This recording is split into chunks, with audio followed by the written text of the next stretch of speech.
¿Qué tal? Muy buenas tardes.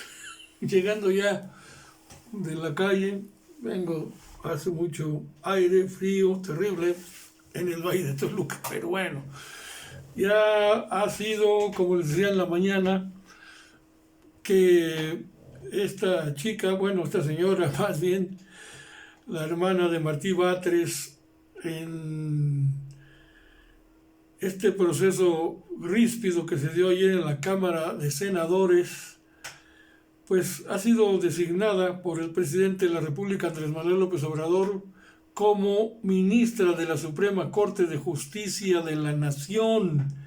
Así están las cosas. Se los decía en la mañana que yo había leído, bueno, escuché los discursos de las tres aspirantes, muy buenos, pero el de la señora Batres me pareció Lenia Batres, Guadarrama, pues me pareció magnífico, y esto ya fue como a la altura de la 1 de la mañana. Quiero recordarles, porque ya protestó como ministra de la Suprema Corte ante la negativa del Senado, que dos veces el día de ayer hubo más de 11 horas, 12 horas de debates en torno a los ministros del Poder Judicial Electoral, y el nombramiento de ella como sucesora, digámoslo así, del señor Arturo Saldívar para ocupar su cargo como ministra de la Suprema Corte de Justicia de la Nación. Pues quería yo manifestarles, como les decía en la mañana, por qué me gustó tanto su discurso ante la Cámara de Senadores, que por cierto nadie negó la currícula de ninguna de las tres aspirantes, ninguna, solamente se dedicaron a hacer de este nombramiento politiquería, es decir, ¿qué gano yo? ¿Qué ganas tú? ¿Qué pierdes tú? Etcétera.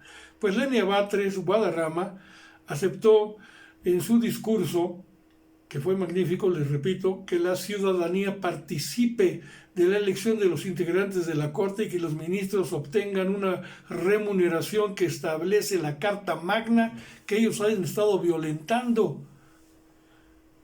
Al comparecer en esta Comisión de Justicia del Senado de la República para ocupar esta vacante de ministra de la Suprema Corte de Justicia de la Nación, pero también ante el Senado, en el pleno del Senado día de ayer, Lenia Batres Guadarrama aceptó que la ciudadanía participe en la elección de los integrantes de la Corte y que los ministros obtengan una remuneración que establece la Carta Magna, como lo propone el presidente de la República, Andrés Manuel López Obrador, sin mencionar la cantidad. Pero ya sabemos que ganan 600,000 pesos mensuales. Es un abuso. Son los que más ganan en el mundo. Imagínense. Y en ese sentido, en un pueblo que está combatiendo los índices de pobreza, que ha logrado disminuir en un tanto el presidente Andrés Manuel López Obrador, pero que seguimos en ese esquema. Y bueno, Lenia Batres aclaró que el presidente no pide servilismo, pide en realidad que queden ministros y ministras que defiendan realmente en esos temas que se ha evadido el cumplimiento de la propia Constitución, y recordó que desde el 2010 debió haberse acatado, imagínense, desde el 2010, mucho tiempo antes que el presidente de la República, Andrés Manuel López Obrador, asumiera su cargo, pero desde el 2010 debió haberse acatado el límite a las remuneraciones de las personas servidoras públicas, con todo y la excepción que hizo con los ministros y magistrados nombrados antes de la reforma al artículo 127 constitucional. Dice Lenia Batres que ni en estos casos ni en otros, como el reciente desacato para disponer de los recursos de 13 fideicomisos para las personas damnificadas en el estado de Guerrero, el Poder Judicial no tiene ninguna justificación. Es decir, bajita la mano les dije, o les dijo más bien, yo también les digo, corruptos, sucios, nada solidarios con el pueblo de México. Y al inicio de esa participación, Lenia Batres, se refirió a la revolución de los derechos como una reacción a las dictaduras de México.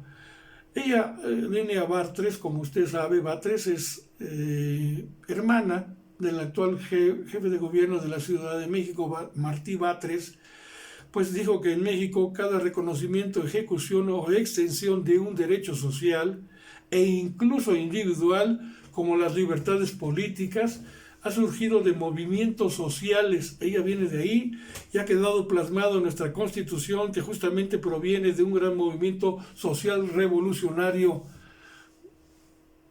como ustedes saben.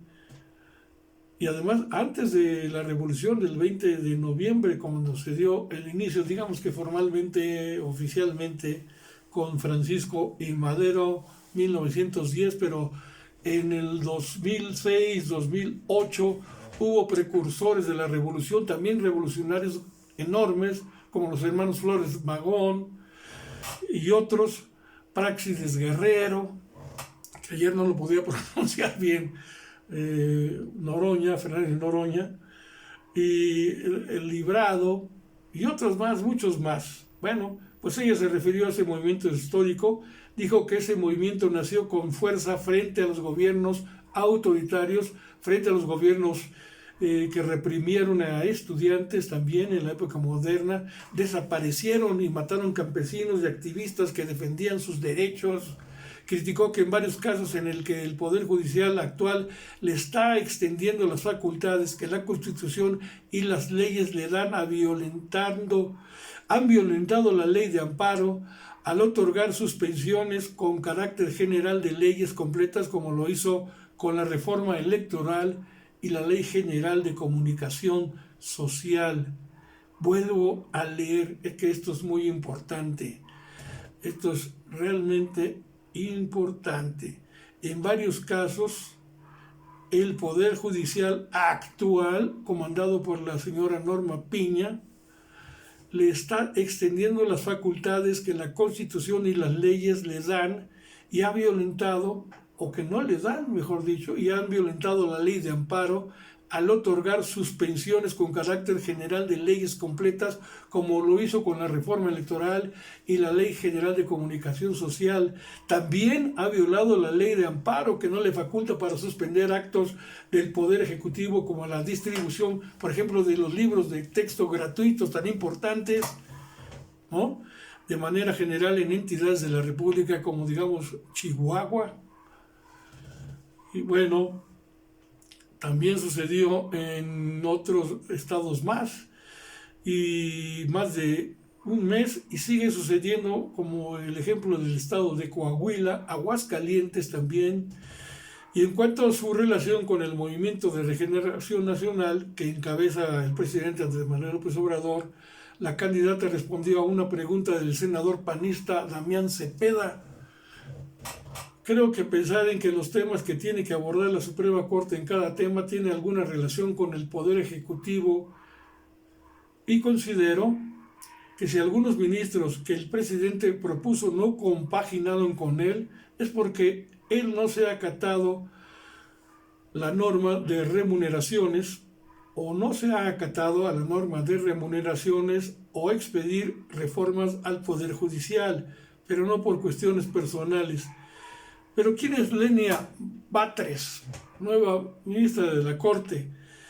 Ella es hermana, como ya lo mencionamos, del jefe de gobierno de la Ciudad de México, Martí Batres, hermana. Y previo a ser ministra de la Suprema Corte, fue consejera adjunta de Legislación y Estudios Normativos de la Consejería Jurídica del Ejecutivo Federal.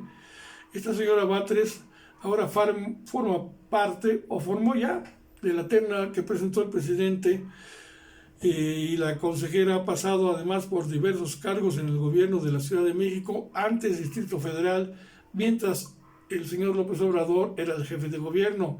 Ha sido asesora de la Secretaría de Desarrollo Urbano y Vivienda, asesora de la Delegación Tlalpan, directora general de Regulación de Transporte en la Secretaría de Transporte y Vialidad, así como directora general jurídica de la delegación Cuauhtémoc. También estudió Derecho en la Universidad Humanitas, además se especializó en Derecho Penal por la misma institución, realizó una maestría en Estudios de la Ciudad por la Universidad Autónoma de la Ciudad de México, es decir, tiene una amplia carrera de estudios académicos y además de experiencia en el ámbito pues judicial y también, ¿por qué no?, pues legislativo. Ellas entienden, porque hablo de las tres damas que participaron del tema de la constitucionalidad en nuestro país, en México. Ya tenemos entonces a una nueva ministra en sustitución de Arturo Saldívar, Lenia Batres Guadarrama. Y entonces, en el pleno de la Suprema Corte tendrá un dique la señora corruptísima Norma Piña para que frene sus intentonas de seguir apoyando al crimen organizado y a los delincuentes de cuello blanco, a los que libera por instrucciones. Ya ven este señor ministro Lainez, hay que aprenderse ese nombre porque ha sido vulgar, corriente, perverso, sumiso a los dictados de la piña de Norma, o como dice Fernández Noroña, la califica de otra forma, pero bueno, el hecho es que debe tener el Poder Judicial un equilibrio y ella, esta señora Lenia Batres Guadarrama, es una, o va a ser una impulsora de las reformas al Poder Judicial, como también lo serían las otras dos participantes, y esperemos que pues se añadan al equipo de la Cuarta Transformación por el simple hecho de ahora sí se dice Procuración de Justicia, que corresponde a las fiscalías, a las procuradurías. Para el término anterior era Procuración de Justicia, pero en este caso administrar justicia, que tanta falta le hace a el México de hoy. Gracias por su atención, ojalá comparta.